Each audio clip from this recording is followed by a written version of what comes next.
لا حول ولا قوة إلا بالله العلي العظيم. أعوذ بالله من الشيطان اللعين الرجيم. بسم الله الرحمن الرحيم. الحمد لله رب العالمين، والصلاة والسلام على أشرف الأنبياء والمرسلين،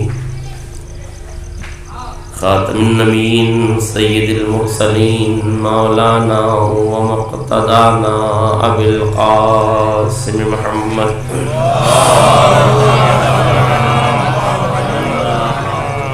وعلى آل بيته الطيبين الطاهرين المعصومين المظلومين، ولعنة الدائمة الباقية على أعدائهم أجمعين من الآن إلى قيام يوم الدين.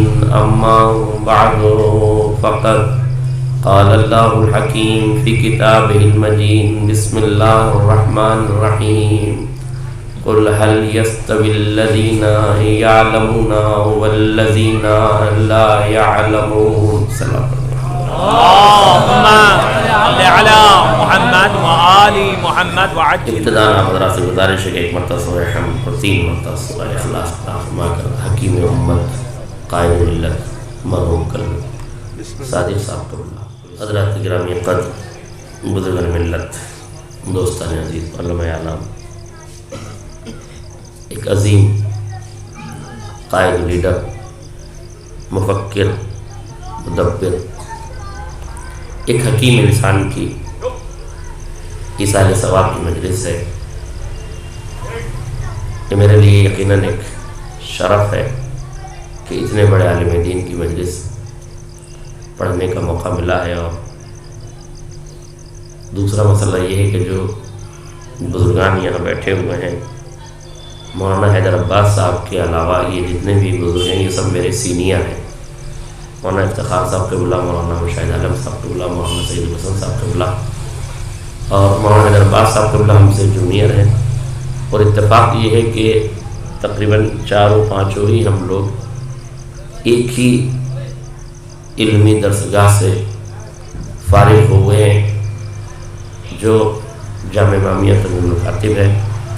اور تقریباً سبھی نے اپنے بچپن سے حکیم امت کے حکیمانہ خطاب کو ہمیشہ سماعت کیا. اور ایک شوق رہتا تھا جب مدرسے سے دھوپ کی شدت کے بعد بھی زبردستی شیروانی پہن کے جانا ہوتا تھا تو صرف ایک امید ہوتی تھی کہ کم سے کم آصفی امام باڑے کے منبر پہ جو خطیب ملے وہ حکیم مل جائے. اس لیے کہ وہ ایک ایسے حکیم تھے. عام طور سے حکیم کیا کرتا ہے؟ نبض انسانی کو ٹٹولتا ہے، اس کی حرارت، اس کی دھڑکن سے جسم کے مرض کا اندازہ لگاتا ہے اور پھر اس کے لیے دوا تشخیص کرتا ہے. جیسے ایک حکیم جسم کے امراض کو پکڑ کر اس کے لیے دوا تشخیص کرتا ہے، ویسے ہی ڈاکٹر قلب صادق صاحب نے قوم تشیع کی رگوں کو پھڑکتی ہوئی نبضوں پر ہاتھ رکھتے ہوئے اس وقت اور حالات کو پیش نظر رکھتے ہوئے وہ حکیم جان گیا تھا کہ اس قوم میں اگر کوئی مرض ہے تو یا جہالت کا مرض ہے یا غربت کا مرض ہے. اس لیے اقتصادیات پر بھی گفتگو کی جائے اور علم کے در و بام و در بھی کھولے جائے. لہذا اس انسان نے، عظیم المرتبت انسان نے، قوم تشیع کی پھڑکتی ہوئی نفس کو محسوس کرتے ہوئے جو دوا تشخیص کی ہے وہ تعلیم کی شکل میں. اور ہر لمحے، ہر تقریر، آپ ان کی کوئی بھی تقریر ہو اٹھا لیجئے، بڑے پیار سے ایک ہی جملہ کہتے تھے: میرے بچوں پڑھو، میرے بیٹوں پڑھو، پڑھو پڑھو پڑھو. یہ کیوں کہہ رہے تھے؟ یہ وہی تو کہہ رہے تھے جو قرآن کہہ رہا تھا. پہلی آیت قرآن کی یہی تو تھی کہ اقرا، پڑھو. جو قرآن کہہ رہا تھا وہی آل محمد کہہ رہے تھے، جو آل محمد کہہ رہے تھے وہی پیروان آل محمد کہہ رہے تھے.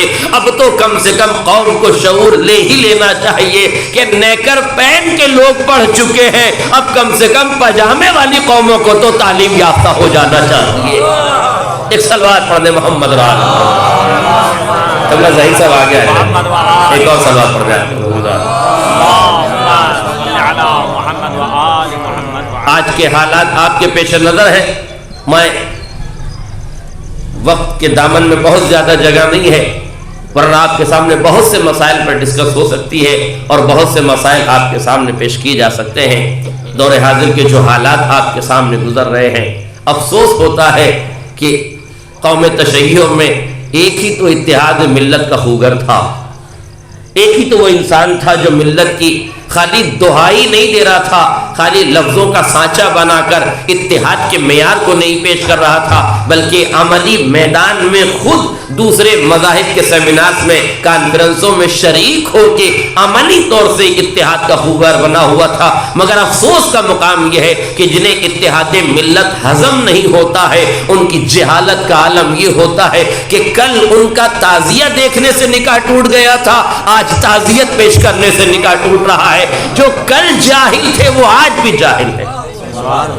جن کی جہالت کل کا عالم تھا، کل بھی یہ لوگ تعزیہ دیکھنے سے، اور کتنا کمزور نکاح ہوتا ہے ان کا کہ جو اتنی جلدی جلدی ٹوٹ جاتا ہے. میری سمجھ میں نہیں آتا کہ کیا تعزیہ دیکھ کر کلمہ پڑھا جاتا ہے ہمارے ہاں جو آپ کے ہاں تعزیہ دیکھ کر ٹوٹ جاتا ہے؟ ارے وحدت کی عنوان سے کلمہ پڑھا جاتا ہے، توحید کے اقرار سے کلمہ مسلمان انسان ہوتا ہے، شہادت کے اقرار سے ہوتا ہے. یہ عجیب اسلام ہے کہ لائے تو لا الہ الا اللہ کہہ کے چلا جائے تو ایک جھٹکے کے ساتھ، لایا تھا لا الہ الا اللہ کہہ کے، محمد رسول اللہ کہہ کے اسلام لایا گیا تھا، مگر اب نہ جانے کیسے کیسے نکاح ٹوٹ جاتا ہے. اور یاد رکھیے گا یہ اس نکاح کی کمزوری کا نتیجہ یہ ہوا کہ جہالت کی پترکارتا نے نیچتا دکھاتے ہوئے دو لفظوں کو اکٹھا کر کے کسی قوم کا نظریہ بنا دیا. سبحان اللہ سبحان اللہ. ابھی آپ نے سنا لو جہاد، لو کا مطلب کیا ہے؟ LOVE، لو یعنی پیار، جہاد یعنی لڑائی. اس سے بڑی کوئی جہالت ہو سکتی ہے کہ جہاں دو زبان کے لفظوں کو ملا کر ایک مذہب کا نظریہ بنایا جا رہا ہے. اتنی بھی تمیز لوگوں کو نہیں ہے کہ جب دو زبان کے لفظ مل کر ایک ترکیب نہیں بنتی تو ایک نسل کی تعمیر کیسے ہو سکتی ہے؟ اور فرما رہے ہیں. اور یاد رکھیے گا میرے عزیزوں، اسلام میں لو جہاد کا کوئی کانسیپٹ نہیں ہے. اسلام میں لو جہاد کا کوئی کانسیپٹ، جسے بنانا ہو قانون بنائے، اس لیے کہ یہ قانون اسلام کے خلاف نہیں ہے. اسلام محبت کا مذہب ضرور ہے مگر ہوس رانی اسلام میں جائز نہیں ہے. اسلام ہوس کا مذہب نہیں ہے. یہ لو جہاد کے لفظ اور اس کے نتیجے میں ہونے والی برائیوں سے ہوس ٹپک رہی ہے. اور یاد رکھیے گا اسلام ہوس کے وائرس سے انسان کو بچانے کے لیے بہت دور سے انتظام کرتا ہے. اس نے پہلے ہی کہا ہے اپنی چھوٹی چھوٹی بچیوں کو ابھی سے باحجاب بنا لو، ابھی سے انہیں پردے کی عادت ڈال لو، اس لیے کہ اس ملک میں نکاح کے وقت عمر دیکھی جاتی ہے، ہوس کے وقت عمریں نہیں دیکھی جاتی. ملک عزیز میں ہوس کے وقت عمریں نہیں دیکھی جاتی. کشمیر سے کنیا کماری تک ہوس پرستوں کو اٹھا کے دیکھ لیجئے تو آپ کو معلوم ہو جائے گا کہ کتنی چھوٹی چھوٹی بچیوں کو ہوس کا نشانہ بنایا گیا. اسی لیے اسلام نے کہا ہے اپنے بچوں کو ابھی سے پردے میں رکھو، حجاب میں رکھو. پردہ تمہاری پابندی نہیں ہے، ہوس پرستوں کی سرپرستی کرنے والوں سے بچنے کا ذریعہ. اور آج ہو رہی ہے کہ نہیں؟ ہوس پرستوں کی سرپرستیاں ہو رہی ہیں کہ نہیں؟ ذمہ داران مملکت اس بات کا اعلان کر رہے ہیں کہ نہیں جوانی کا جوش تھا، ہو گیا، خون کی گرمی تھی، ہو گیا. یہ خون کی گرمی اور جوانی کا جوش، یہ بیانات اور یہ سارے الفاظ اس بات کی علامت ہے کہ آپ کو اپنے جرم پر پشیمانی نہیں ہے، بلکہ آپ اس جرم پر اور اپنی جرأتوں کا اظہار کر رہے ہیں. تو جہاں ہوس پرستوں کی سرپرستی کرنے والے ذمہ داران قوم اس مقام پر پہنچ جائیں تو سوچئے اگر آپ نے بچوں کو ابھی سے پردے کی تعلیم نہ دی تو پھر آنے والے زمانے میں پردے کی کیا حیثیت ہونے والی ہے، لوگوں کی کیا کیفیت ہونے والی ہے۔ اس لیے ضروری ہے، اور آج تو بہت آسانی سے یہ جملہ میں آپ سے کہہ سکتا ہوں، یہ جو ماسک آپ لگائے ہوئے کس لیے ماسک لگائے؟ کووڈ-19 ہے، کرونا سے بچنے کے لیے۔ آج مسلم خواتین بھی لگائے ہوئے ہیں، غیر مسلم خواتین بھی لگائے ہیں، بلکہ غیر مسلم خواتین ماسک زیادہ لگائیں۔ مسلم خواتین کو ماسک لگانے کی ضرورت ہی نہیں ہے، ان کے چہرے کا حجاب خود ان کے لیے ماسک ہے۔ نہیں توجہ کیا آپ نے؟ اور آج یہ خواتین غیر مسلم خواتین کہتی ہیں مسلمان خواتین سے، چلو شکر ہے تمہیں تو اس ماسک جھنجٹ سے آزادی ہے، ہمیں دیکھو کتنی پریشانی ہوتی ہے۔ جن کے ہاں روز منہ دکھائی کی رسم ہوتی ہو ان کے ہاں مختصر سا پردہ بھی مشکل ہو جاتا ہے، اس لیے کہتے ہیں ہمارے لیے تو مصیبت ہو گئی ہے، اس لیے کہ یہ جو ماسک ہے مشکل میں گرفتار کر رہا ہے۔ ہم نے کہا آپ گھبرا رہی ہیں جبکہ اسلام نے اسے پہلے سے لاگو کر رکھا ہے۔ آپ نے ماسک لگایا ہے کرونا سے بچنے کے لیے، یہ وائرس آج ہے کل ختم ہو جائے گا، اس کی ویکسین آج نہیں ہے کل آ جائے گی، مگر یاد رکھنا ہوس ایک ایسا وائرس ہے، ہوس ایک ایسا وائرس ہے جس کی کوئی ویکسین بننے والی نہیں ہے۔ اس لیے آپ نے ماسک لگایا ہے کرونا سے بچنے کے لیے، شریعت نے خاتون پر ماسک لگایا ہے ہوس کے وائرس سے بچنے کے لیے، ہوس کے وائرس سے بچنے کے لیے یہ پردہ کرایا گیا ہے۔ کیوں پردہ کرایا جا رہا ہے؟ ہوس کے وائرس سے بچنے کے لیے۔ لہذا امت مسلمہ کو سوچنا چاہیے جہاں لو جہاد پر قانون بن رہے ہیں وہاں کم سے کم نماز جنازہ پڑھنے والے مسلمانوں کو تو مسلمان رہنے دیا جائے۔ یہ مسلمانوں کو کافر کہہ کے اپنی جہالت کا اعلان کر رہے ہیں، یہ اپنے بھائیوں کو اپنوں سے دور کر رہے ہیں۔ وہ کیسا اتحاد ملت کا خوگر تھا کہ جس کی دو نماز جنازہ ہوئی۔ ہمارے لیے باعث شرف ہے کہ کم سے کم کوئی ایک بندہ تو ہمارے درمیان میں ایسا ہے جو اتحاد ملت کا ثبوت دے رہا ہے، تو کم سے کم تمہیں اس شخصیت کی قدردانی کرنا چاہیے تھی۔ فتوے تو یہ آنے چاہیے تھے کہ اور بھی ایسے عالم لاؤ، ہم تیار ہیں ان کا ساتھ دینے کے لیے، زندگی میں ساتھ دیں گے، مر جائے گا تو نماز جنازہ پڑھیں۔ اتحاد کے تقاضے تو یہ تھے کہ علمی مراکز سے خراج تحسین پیش کیا جاتا، خراج عقیدت پیش کیا جاتا، مگر میرے عزیزو جب نسلوں میں کھوٹ ہونا، جب علم واقعاً علم نہ ہو کر جہالت بن جائے نا، جب خالی نام کا نام علم ہو جائے اور اندر سے پورا نظام کھوکھلا ہو جائے تو پھر وہاں جہالتیں پنپتی ہیں۔ اور یاد رکھیے گا الجہل اصل کل شر، تمام برائیوں کی جڑ جہالت ہے۔ علم لفظوں کے ڈھکوسلے کا نام نہیں ہے، لفظوں کی آماج گاہ کا نام نہیں ہے، علم نور ہے، خدا جس کے دل میں چاہتا ہے ودیت کر دیتا ہے۔ علم الفاظ کا نام نہیں ہے، علم اصطلاحوں کے جان لینے کا نام نہیں ہے، علم بھاری بھرکم کتابوں کے پڑھ لینے کا نام نہیں ہے، علم ڈگریاں حاصل کر لینے کا نام نہیں ہے۔ یاد رکھیے گا علم ڈگریوں سے نہیں حاصل ہوتا، یہ غلط فہمی ہے کہ علم ڈگریوں سے حاصل ہوتا ہے۔ علم کے لیے ڈگریوں کی ضرورت نہیں ہے، علم علم ہوتا ہے۔ علم کے لیے صفائے نفس ضروری ہے، پاکیزگی نفس ضروری ہے۔ اس لیے وہ ذات جس کو قلب صادق کہتے ہیں، جس کو ڈاکٹر قلب صادق کہتے ہیں، جسے حکیم امت کہتے ہیں، وہ اپنے زمانے کا وہ حقیقت نما آئینہ تھا جو اپنی قوم کے سامنے چلتا تھا تو اسے اپنی تصویر دکھاتا تھا، آئینہ بن کے اپنی قوم کو پیغام دیتا تھا۔ آئینے کی دو خصوصیت ہے، پہلی خصوصیت یہ ہے کہ آئینے کے اندر انجذاب کی کیفیت ہوتی ہے، جو انجذاب کر لیتا ہے پھر اسی کو انعکاس کرتا ہے۔ مولانا قلب صادق صاحب وہ آئینہ تھے کہ جنہوں نے علم و ہنر کو در آل محمد سے انجذاب کر کے کسب کیا تھا، اور جب حاصل کر لیا تو علم کی امانت کا تقاضا یہ تھا کہ اسی کا ریفلیکشن کر دیا جائے، اسی کا انعکاس کر دیا جائے اور اسی پیغام کو قوم کے دامن میں سمیٹ دیا جائے۔ یاد رکھیے گا یہ وہ حقیقت نمائنہ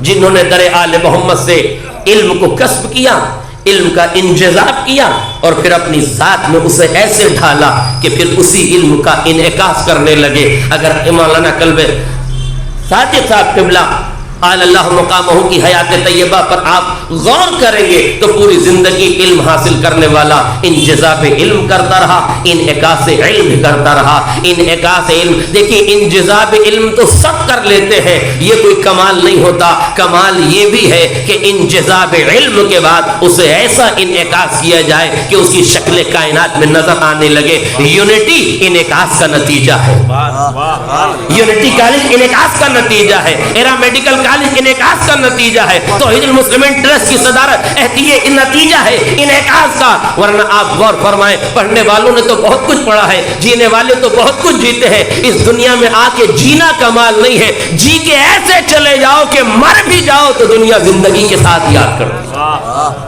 میرے عزیزوں، غلب صادق صاحب مر نہیں گئے ہیں، نظروں سے اوجھل ہو گئے ہیں، ہمارے درمیان سے چلے گئے ہیں۔ دیکھیے مرتا وہ ہے جس کے نظریات مر جائیں، جس کے افکار مر جائیں، جس کے خیالات مر جائیں۔ اگر علماء کی زبان پہ نظریات چڑھے ہوئے ہیں، اگر ان کے دماغوں میں ان کے نظریات روشن ہیں، تو کہاں کہاں سے ذات قلب صادق کو مٹاؤ گے؟ تم ایک قلب صادق کو مٹانا بھی چاہو گے تو ہر ذہن میں قلب صادق کی شمع روشن ہوتی چلی جائے۔ ان کا وجود وجود، ان کے وجود کی برکتیں، ان کا پھیلایا ہوا علم، ان کے بتائے ہوئے راستے، ان کے بتائے ہوئے شمع، ان کے جلائے ہوئی شمع آج ہمارے درمیان میں موجود ہے۔ اور یاد رکھیے گا، عالم کی مثال خالی شمع کے جیسی نہیں ہے، بلکہ شمع سے زیادہ ہے۔ کسی عالم دین کا یہ قول ہے، مجھے یاد نہیں ہے، علماء انشاءاللہ رہنمائی فرمائیں گے کہ عالم شمع کی طرح ہوتا ہے۔ کسی طالب علم نے اپنے استاد سے کہا کہ عالم شمع کی طرح ہوتا ہے، کہا غلط، عالم شمع کی طرح نہیں ہوتا بلکہ شمع سے آگے ہوتا ہے۔ کہ شمع وجود دیتی ہے، اپنے وجود کو ختم کرتی ہے، پھر بھی آپ کہتے ہیں کہ شمع سے آگے ہوتا ہے۔ شمع سے آگے ہونے کا کیا مطلب ہے؟ تو انہوں نے فرمایا شمع آنس کے بے سازت تا بے سوزت۔ شمع وہ ہے کہ جو بنائی جاتی ہے تاکہ جلے، شمع آنت کے بے سازت تا بے سوزت، بنائی جاتی ہے تاکہ جلے، لیکن عالم آنس کے بے سازت تا بے سوزت۔ عالم وہ ہے جو اپنے چراغ حیات کو جلاتا ہے تاکہ قوم کا معیار بلند ہو، اپنے وجود کی شمع کو روشن کر کے ان اجالوں میں انسانیت کو نہلانا چاہتا ہے، علم کی روشنی دنیا میں بانٹنا چاہتا ہے۔ لہذا ہر مقام پر جہاں کہیں بھی آپ نے خطاب کیا وہاں ہر جگہ علم علم علم کا بول بالا کرتے رہے۔ حالانکہ بہت سے ایسے مقامات بھی آئے جہاں سیاستوں نے اپنا کام کرنا شروع کیا، سیاسی ہتھ کنڈے استعمال کیے گئے، سیاست نے اپنے پنجے گاڑنے کی کوشش کی، مگر اس کے روش حیات میں ارتعاش نہیں آیا، اس کے قدم لڑکھڑائے نہیں، اس کے قدم کی استقامت میں کوئی ڈگمگاہٹ نہیں پیدا ہوئی، بلکہ وہ اپنے عزم و حوصلے کا ہمالیائی کردار بن کے آگے بڑھتا رہا، اپنی تمام تر ذمہ داریوں کو پیش کرتا رہا۔ وہ اپنے خوبصورت لفظوں میں ایک ایسا شیریں بیاں مفکر بھی تھا، خطیب بھی تھا۔ وہ خطابت چیخنے والی نہیں کرتے تھے بلکہ دلوں میں اتر جانے والی کرتے تھے۔ وہ بتاتے تھے کہ وہوہ کہلانے کے لیے چیخنا ضروری نہیں ہے بلکہ لفظوں کو شائستگی سے، شگفتگی سے اس انداز میں ادا کر دو کہ زبان سے نکلے تو دل میں اثر انداز۔ اور انہوں نے واقعاً اپنے لب و لہجے سے بتائیں، لکھنؤ میں اتنی مجلسیں پڑھتے تھے، کہاں قلب صادق صاحب کی مجلس میں چیخ و پکار ہوتا تھا، کہاں شور شرابہ ہوتا تھا۔ وہ شور کے عادی نہیں تھے، شعور کے عادی، شور نہیں مچواتے تھے، شعور کو بیدار کرتے تھے۔ اور یہی شعور کی بیداری کا نتیجہ ہے کہ جاتے جاتے یہ وصیت بھی کر کے گئے کہ نہ مجھے شور پسند تھا، نہ میری مجلسوں میں شور ہو، بلکہ مجھے شعور پسند تھا، تو میری مجلسوں میں بھی ایسا ہی بیان ہو جس سے قوم کا شعور بیدار ہو۔ اگر آج ہم نے ان کی بتائے ہوئے افکار و نظریات پر عمل کر لیا، ان کے سکھائے ہوئے راستوں پر ہم نے چلنا شروع کر دیا، تو یقین جانیے یہ قوم کا وہ علمی سرمایہ ہے جو وہ پیش کر کے گئے ہیں، یہ وہ چراغ ہے جو جلا کے گئے ہیں۔ اب ہماری ذمہ داری فقط تعزیتی جلسے نہیں ہے، اب ہماری ذمہ داری فقط ان کی یاد میں منعقد کر دینے کے لیے مجلسیں نہیں ہے، اب ہمیں انہیں یاد کرنے کے لیے معاف کیجیے گا خالی تصاویر کا تقسیم کر دینا کافی نہیں ہے. یہ ان کی محبتیں ہیں جس کا اجر و ثواب انہیں دنیا و آخرت میں ضرور ملے گا، مگر قوم کی ذمہ داری اب اور بڑھ جاتی ہے. قلب صادق صاحب کے جاننے کے بعد اب یونٹی کو یونٹی بنانا بھی باقی ماندہ کی ذمہ داری رہ جاتی ہے. ایرا میڈیکل کالج کو ایرا میڈیکل کالج بنائے رکھنا بھی ان کی ذمہ داری ہے، اس لیے کہ وہ دیکھ رہے ہیں ابھی چراغ علم قبر میں پہنچا ہی ہے کہ طوفان ایرا میڈیکل کی طرف اٹھنا شروع ہو گیا ہے. اس لیے کہ دشمن بھی جانتا تھا کہ جب تک قلب صادق موجود ہے چاہے بستر مرگ پر بھی رہے تو اس وقت تک اس کی اتنی ہمت نہ ہوئی کہ کسی جانچ کے آدیش دے سکے، مگر شاید دشمن بھی یہ سمجھ رہا ہے کہ اب وہ چراغ اتحاد مزمحل ہو گیا ہے، اب انہیں جیسے چاہو لوٹ لو. تو دشمن کو یہ بتا دو کہ قلب صادق صاحب گئے ہیں، ان کے نظریات نہیں گئے ہیں، ان کے افکار نہیں گئے ہیں، ان کے خدمات نہیں گئے ہیں. اتنی آسانی سے کسی دشمن کو حاوی ہونے کا موقع نہ فراہم کیا جائے. اس لیے ہمیشہ مرحوم نے یہی کوشش کی کہ اپنے عقیدے کا، اپنے جذبات کا، اپنے عقیدے کی حفاظت کرتے رہے. مکمل طور سے ایک بہترین خطیب جو اپنے خطابت کے ہنر اور فن کو قوم کی تعمیر کے لیے انجام دے سکتا ہے اور استعمال کر سکتا ہے، وہ مرحوم نے کیا. اگر کسی نے برسر ممبر قلب صادق صاحب ہیں، ایک حدیث پڑھی آپ نے، انا مرت العلم وعلی بابھا، میں شہر علم ہوں اور علی اس کا دروازہ ہے. کسی بزرگ نے مزاحیہ لہجے میں نیچے سے ہی بیٹھ کے کہہ دیا، قبلہ آپ نے کہا نبی شہر علم ہے، علی اس کا دروازہ ہے، تو شہر کا کوئی ایک دروازہ تو ہوتا نہیں ہے، شہر کے تو اتنے بڑے دروازے ہوتے ہیں. آپ نے صرف ایک دروازے کی طرف اشارہ کیا. یقین جانیے ممبر پر خطیب ہو اور سامنے کی طرف سے ایک سوال کا تیر چڑھ جائے تو پھر انسان کی خطابت مزمحل ہونے لگتی ہے، انسان کا وجود خطرے میں پڑ جاتا ہے کہ وہ کیا بولے. مگر یاد رکھیے گا جو رٹ کے بولتے ہیں انہیں پریشانی ہوتی ہے، جو خلوص سے بولتے ہیں ان پر الہامی کیفیت ہوتی ہے. وہ توسل اللہ سے کرتے ہیں، توکل اپنے رب پہ کرتے ہیں، اور لفظ گویا ہوتے ہیں تو حکمت کے چشمے پھوٹتے ہیں. انہوں نے فوراً ہی برجستہ اسی کو جواب دیا. تو میں نے کب کہا کہ رسول ایک دروازہ چھوڑ کے گئے تھے؟ ہمارا رسول تو پوری 12 دری چھوڑ کے گئے. میں نے کب کہا کہ ایک دروازہ چھوڑ کے گئے؟ رسول تو پوری 12 دری چھوڑ کے گئے. یہ برجستگی کہاں سے آئے گی؟ یہ شائستگی کہاں سے آئے گی؟ یہ شگفتگی بیان میں کہاں سے آئے گی؟ یہ خطاب کا نرالا انداز کہاں سے آئے گا کہ ایسا جواب دیا کہ سامنے کے ذوق سماعت پر گرا بھی نہ گزرے، اس کی بھی عقیدت میں اضافہ ہو جائے، اور سننے والوں پر کے ذہن میں بھی جو عقیدے کا شبہ رائج کیا جا رہا تھا اسی وقت شبہ کا ازالہ کر دیا جائے. اچھا ہوتا ہے کبھی کبھی شبہ کا پیدا کرنا، مگر اس سے کہیں زیادہ اچھا ہوتا ہے جب خطیب کی الہامی کیفیتیں ہوتی ہے اور وہ اسی شبہ کا گلا وہی گھونٹ دیتا ہے. ایسے باذوق لوگ اگر مل جائیں، ایسے باہنر لوگ اگر مل جائیں تو قدردانی ہونی چاہیے. کیا ہوا ابھی آپ کو اس کے سامنے چند واقعات سنے ہیں آپ نے، بہت سے واقعات مرحوم کے ہیں. میرا بھی بہت زیادہ کوئی سابقہ مرحوم کے ساتھ نہیں رہا ظاہر ہے، لیکن ان کی نظریں بہت مستقبل شناس انسان تھے، افراد شناس انسان تھے. ایک لمحے میں انسان کو دیکھ کر اس کا زاویہ پہچان دیتے تھے. یہ بڑی خوبی تھی. آج ہمارے سماج میں ایک بہت بڑی مصیبت یہ ہے، بہت اچھی بات قبلہ نے کہی ہے کہ وہ ذمہ دار تھے اور کان بند کر لیتے تھے، اس لیے کہ ذمہ دار کان کھول کے چلے تو کچے ہو جاتے ہیں، اور جن کے کان کچے ہو جائیں اور پھر وہ ذمہ دار بھی ہو جائیں تو پھر مصیبت علی المصیبت ہے. ایک تو ذمہ دار اوپر سے کان کھلے اور کان بھی کچے کان. تو کچے کانوں کی سب سے بڑی کمزوری یہ ہے کہ جو کچھ آتا ہے ان کچے کانوں میں ہضم ہو جاتا ہے. کچے کانوں ہی سے تو مصیبت پیدا ہوئی کہ قاتل بھی رضی اللہ ہو گیا اور مقتول بھی رضی اللہ ہو گیا. کیا بات ہے بھائی، یہ بھی اپنے ہو گئے اور وہ بھی اپنے ہو گئے. اور جہاں یہ سیاست کا بازار گرم ہو، یہ خوبی تھی مولانا قلب صادق صاحب قبلہ اللہ مقامہ کی کہ انہوں نے بازار سیاست میں بھی اپنے نفس کا سودا نہیں کیا. اس سے زیادہ میں پڑھ نہیں سکتا ہوں، اور اہل شعور بیٹھے ہوئے اور لکھنؤ کا مجمع ہے، انہیں تو صرف اشارہ اور کنایہ چاہیے، انہیں کچھ بتانے کی ضرورت تھوڑی ہے.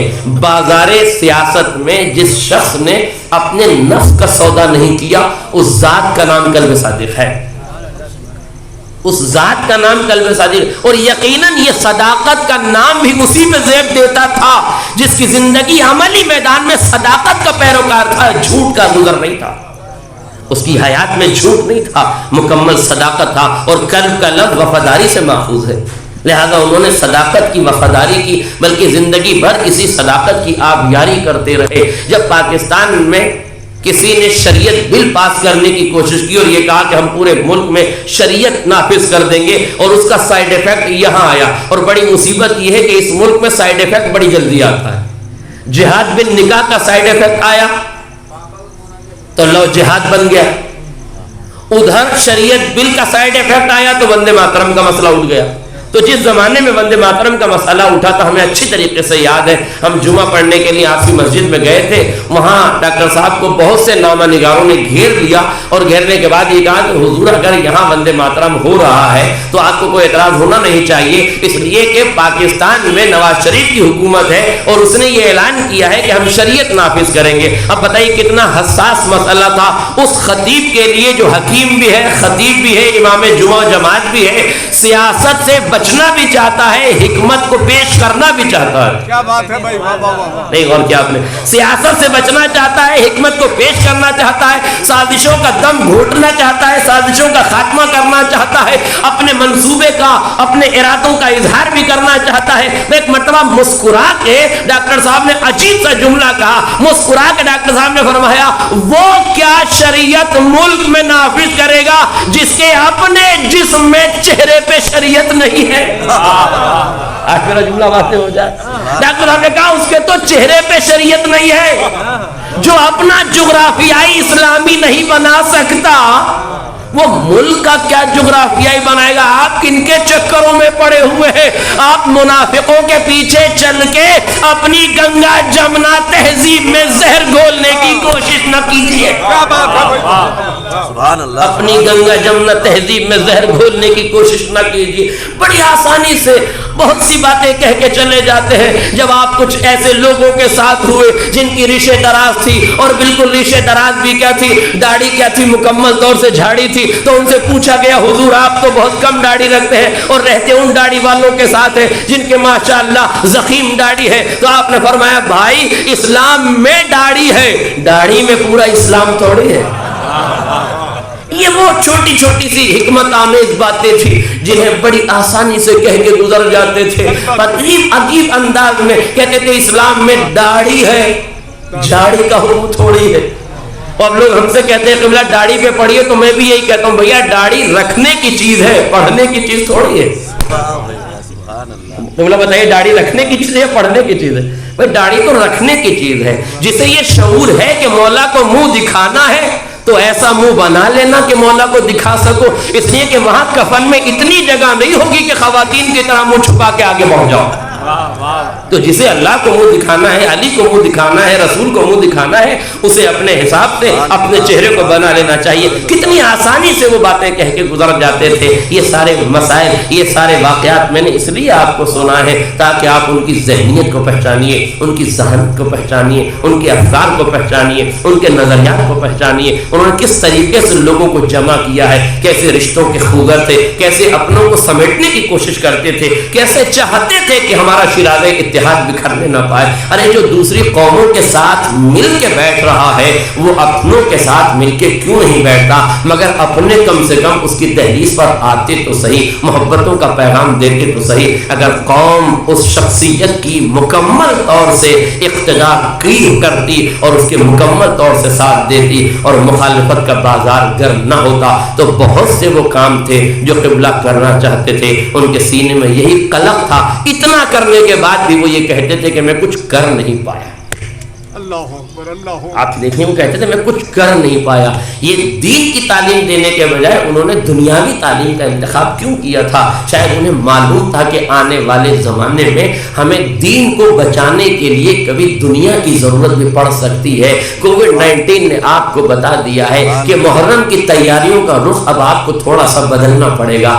آپ نے اب تک جو تیاریاں کی تھی محرم کی ان کا زاویہ نظر کچھ اور تھا، اب جو آپ تیاریاں کریں گے نا، کووڈ-19 نے آپ کو بتا دیا ہے, حالات نے آپ کو بتا دیا ہے کہ اب آپ نے تیاری کیا کرنا ہے. پہلے آپ کی تیاری ذی الحج کے مہینے سے شروع ہو جاتی تھی. پنجے نکالو, پانی کروا لو تاکہ روشن ہو جائے, پٹکے نکالو, زری گوٹے کا کام کروا لو تاکہ خوبصورت ہو جائیں, پھریرے نکالو, پریس کروا لو تاکہ نئے ہو جائیں, اور اس کے بعد مزید بینر نکالو, پوسٹر نکالو, ٹغرے نکالو, امام باڑے کی سجاوٹ کر لو, امام باڑوں کو سجا لو, ذاکر کو فون کر دیا ہے کہ نہیں, مرثیہ خواہ کو بتا دیا ہے کہ نہیں, مائک والے کو فون کیا ہے کہ نہیں, شیر محل والے کو فون کیا ہے کہ نہیں, تبرک والے کو فون کیا ہے کہ نہیں. یہ ساری تیاریاں تو تھی. میں آپ سے پوچھ رہا ہوں, آپ نے ساری تیاریاں کر لی اور خدا نخواستہ کووڈ-19 آ گیا, اب آپ مجلس کرنے کے لیے پریشان ہیں. ساری تیاریاں تو ہو گئی مگر آپ کی پریشانی ایک باقی ہے کہ کووڈ-19 کے حالات میں ہم ایک جگہ جمع نہیں ہو سکتے, مجلسیں کر نہیں سکتے, تو ہم کریں کیا؟ تو کبھی ہمیں ایس پی کے دروازے پہ جانا پڑا, کبھی ہمیں کلکٹر کے دروازے پہ جانا پڑا, کبھی ہمیں تھانہ انچارج کے دروازے پہ جانا پڑا, کبھی ہمیں ان سے ملنا پڑا, کبھی ہمیں ان سے ملنا پڑا. ہمیں پرمیشن دے دو, ہمیں اجازت دے دو, ہم حسین کا ذکر کرنا چاہتے ہیں. میرے عزیزوں یاد رکھیے گا, ڈاکٹر صاحب کہا کرتے تھے پرمیشن وہ قومیں مانگتی ہیں جن کے کاسے گدائی میں جہالت بھری ہوئی ہو, جن کا سر علم سے اٹھا ہو, وہ پرمیشن مانگتے نہیں ہیں, پرمیشن دیتے ہیں.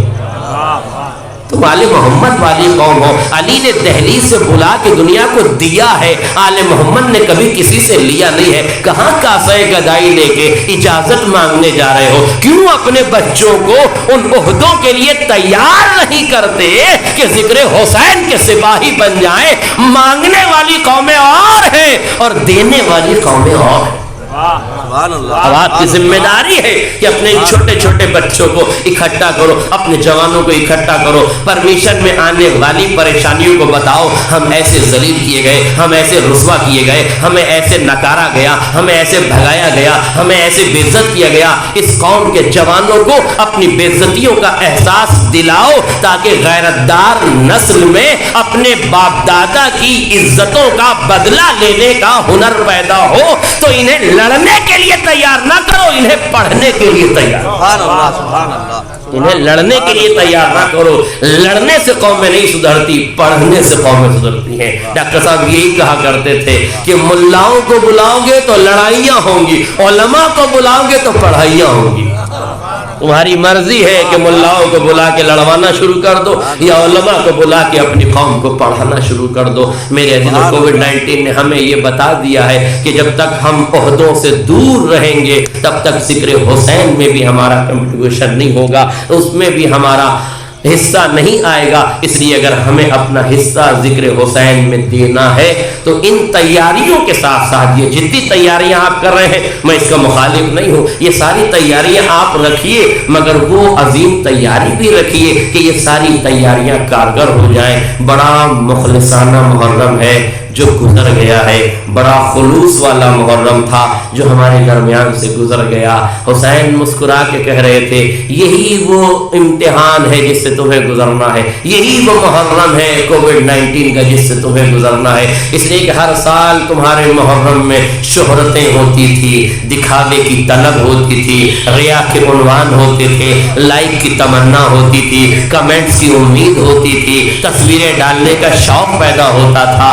اب ہم یہ دیکھیں گے کہ اب جو مجلسیں ہوں گی نا وہ چوراہوں پہ نہیں ہوں گی, گھر کی چہار دیواری میں ہوں گی. اب ہم دیکھیں گے کہ چوراہوں پہ رونے والے کتنے تھے اور گھر کی چہار دیواری میں رونے والے کتنے تھے. ہم کووڈ-19 میں تمہیں دیکھیں گے. سنو, تمہیں کووڈ-19 میں پریشان ہونے کی ضرورت نہیں ہے. ہم نے اس سال انداز محرم بدل دیا ہے. اگر ایک علاقے میں 500 گھر ہیں اور 50 امام باڑے ہیں تو 50 مجلسیں ہو رہی تھی, 500 گھروں کے لوگ شریک ہو رہے تھے. حسین نے کہا کووڈ-19 میں تمہیں کہیں جانے کی ضرورت نہیں ہے, تمہیں امام بارگاہوں تک آنے کی ضرورت نہیں ہے. اب 50 مجلسیں 50 امام بارگاہوں میں نہیں ہوگی, اب 500 مجلسیں ہوں گی. اب تم گھروں میں رہنا اور مجلسیں کرتے چلے جانا. کووڈ-19 کے آنے سے مجلسیں کم نہیں ہوئی ہے, خلوص بڑھ گیا. محبتوں کے پیمانے چھلکنے کا وقت آ گیا ہے میرے عزیزوں. یاد رکھیے گا. اور بس میں نے گفتگو کو مکمل کر دیا عزیزوں. اسی کووڈ-19 میں حسین نے تمہارے لیے عجیب و غریب مرحلہ رکھ دیا تھا مولا حسین نے.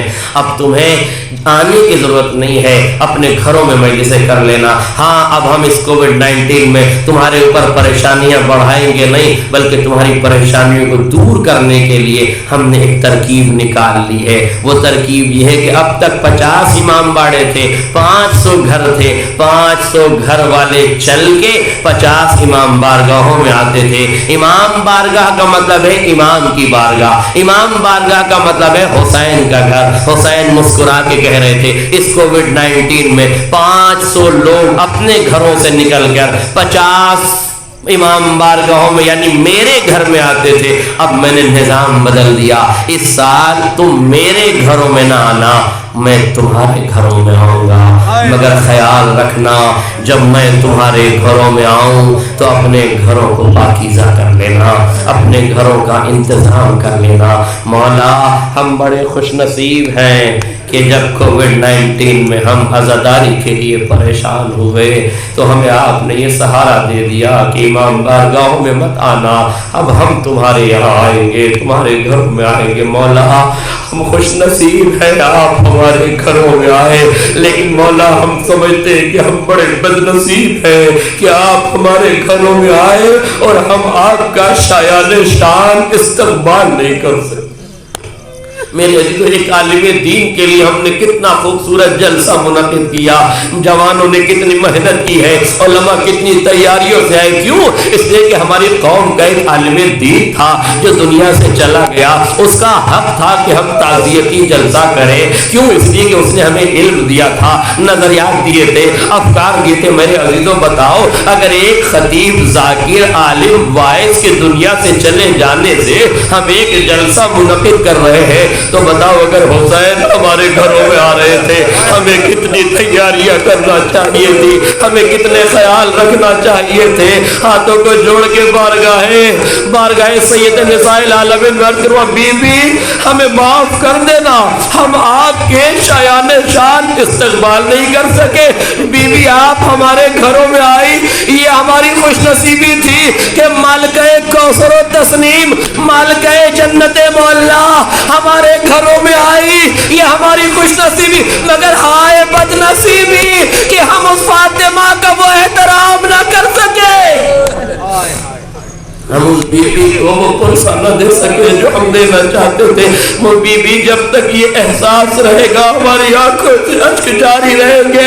بی بی ہم روتے رہیں گے اور اس امید پہ روتے رہیں گے کہ بی بی اگر آپ کی ضیافت میں کوئی کمی رہ گئی ہو تو معاف کر دیجئے گا, اگر ہم نے علم اٹھانے میں کوئی خطا کر دی ہو تو معاف کر دیجئے گا, اگر ہم نے نظر و نیاز میں کوئی خطا کر دی ہو تو معاف کیجئے گا. بی بی اگر ہم نے غصبی گھر میں آپ کو بلا لیا ہو تو ہمیں معاف کر دیجئے گا بی بی. مگر اب آج سے ہم عہد کرتے ہیں اپنے گھر کو اس لائق ضرور بنا لیں گے کہ جب فاطمہ آئے تو ہمیں شرمندگی نہ ہو, ہمیں احساس نہ ہو. لو عزیزانو میں نے بی بی کا تذکرہ کیا آپ سے.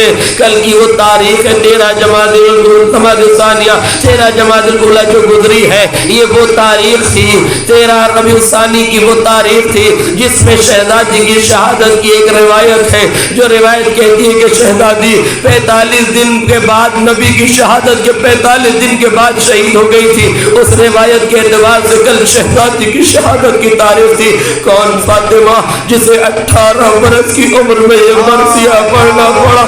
صبت علی مصائب لو انہا صبت علی الایام سرنا لیانیا. بابا آپ کے بعد کتنے مسائب پڑھے کہ دنوں پہ پڑھتے تو مثل شب تاریخ کے ہو جاتے. بی بی کون سے مسائب پڑھے؟ کبھی بابا کا کفن بھی میلا نہ ہوا تھا کہ دشمن دروازے پر آگ لکڑیاں لے کے جمع ہو گئے اور کہنے والے نے کہا بنت رسول دروازہ کھولو ورنہ ہم گھر کو آگ لگا دیں گے.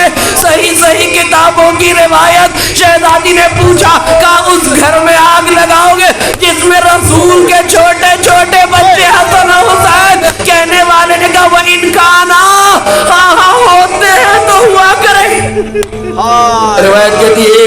حسین دروازے پر ایسی لات ماری فاطمہ زہرا در دیوار کے درمیان آ گئی. علامہ محقق اصفہانی کا ایک بہت بڑا مرثیہ ہے جس کے چند مصرے میں آپ کو سنا دوں. جیسے ہی دروازہ گرا محقق اصفہانی فرماتے لست ادری خبر المسمار سل صدرها خزینۃ الاسرار. مجھے نہیں معلوم کہ جب دروازہ پہلو فاطمہ پہ گرا تو کیا اثر ہوا, مگر ہاں لست ادری خبر المسمار, مجھے نہیں معلوم کہ اس کیل نے کیا کیا, مگر اتنا ضرور پتا ہے وہ کیل صدف عصمت طاہرہ میں ایسے پیوست ہوئی بطن میں محسن شہید ہو گئے.